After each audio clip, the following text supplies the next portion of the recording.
అంటే ఒకప్పుడు మీకు తెలిసి ఉంటుంది ఆలీ గారు. చెప్పండి కొట్ట గారు. మరి లేకపోతే ఏమంటా, లేకపోతే చెప్పరా అంట. చెప్పవయ్యా ఏంటో. నువ్వు ఉండవయ్యా ఊరికే. ప్రాక్టికల్ తెలిసినటువంటి మనిషి వాడు, డౌన్ టు ఎర్త్. బట్ అన్నిటికీ అంటే మంచి మనసు ఉన్నటువంటి మనిషి. ఇది కరెక్ట్. అంటే మిగిలినవన్నీ తప్పనే.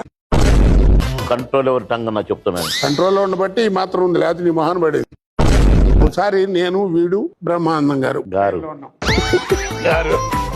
మరి ఇట్లాంటి చోట గారే అనాలి. నువ్వంటే ఏదో ఎరా అంటున్నాను కానీ, లేకపోతే నిన్ను కూడా బాగా తిట్టేవాడిని. అదేలే మళ్ళీ ఇంగ్లీష్ నో నో నో అంటే ఏదో చాయ్ అమ్ముకునేవాళ్ళే. మరి నీ గ్రేట్నెస్ నాకెట్టా వస్తారా? నా హైట్ కూడా నీకు రాదన్న చెప్తున్నా నేను. అసలు నీ పోలికే రాదు, నా కలర్ కూడా అసలే రాదు. అసలు నీ ఇందాడి చూస్తున్నా తెల్లగా కనపడుతున్నా తప్ప మొహం కనపడతలా. కోట రామకృష్ణ గారు ఈ ప్రశ్నకు బదిలేదు నా క్యారెక్టర్ గారు భలే ఉన్నాడు ఇతను, టైమింగ్ భలే ఉంది అని ఆహుతిలో క్యారెక్టర్ ఇస్తే అది టైమింగ్ బాగుందని చెప్పు.